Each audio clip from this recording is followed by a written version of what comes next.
Assalamualaikum warahmatullahi wabarakatuh. Kembali lagi di channel kita. Untuk teman-teman yang belum subscribe atau like, silahkan di subscribe dan hidupi tombol notifikasi loncengnya, sehingga teman-teman tidak ketinggalan video kami terupdate dan terbaru. Untuk yang sudah like dan subscribe, terima kasih. Langsung saja kita lanjut videonya. Cekidot.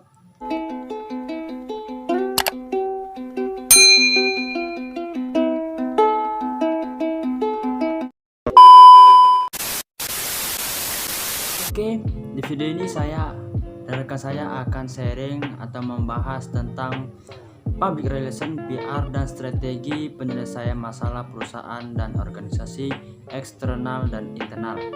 Langsung saja saya akan menjelaskan pengertian tentang public relation atau PR. Sama-sama kita ketahui bahwasanya public relation ini suatu kegiatan yang berjalan di perusahaan atau organisasi. Sebelum membahas lebih lanjut, kita harus mengetahui apa itu arti public dan apa itu arti relation.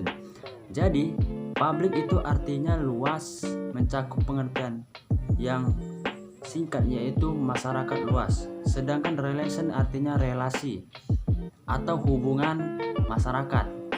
Jadi, ketika pengertian ini digabung menjadi satu, yaitu sebagai jembatan penghubung antara perusahaan dengan masyarakat luas dengan tujuan tertentu.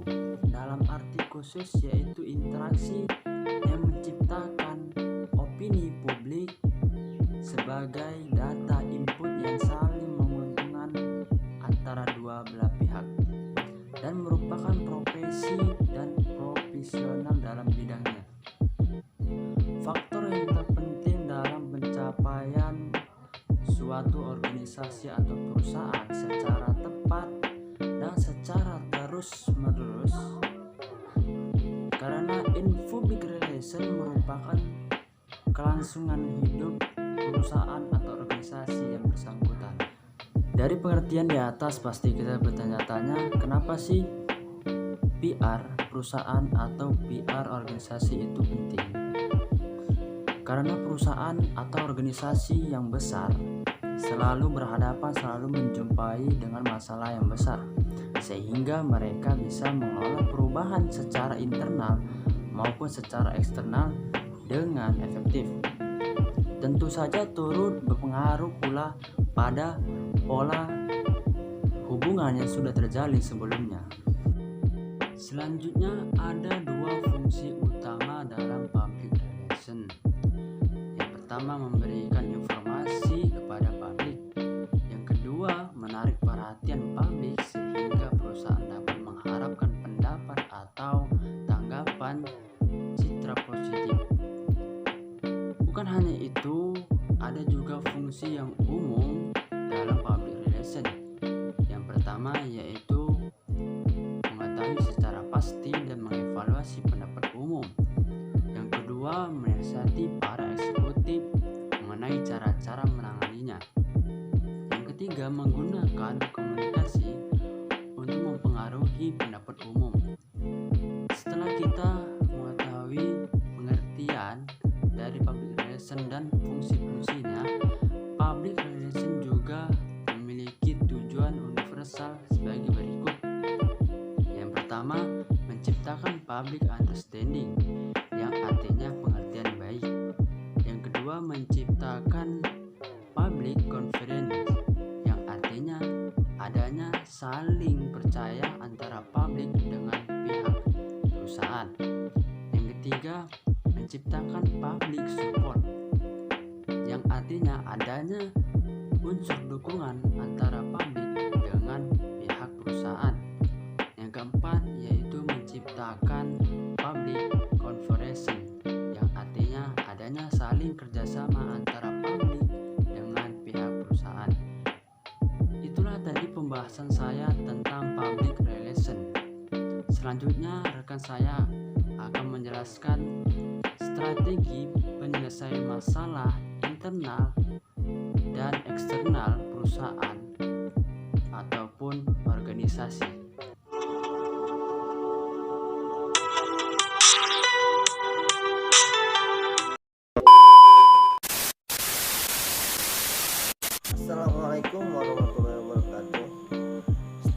perusahaan ataupun organisasi pasti pernah mengalami masalah.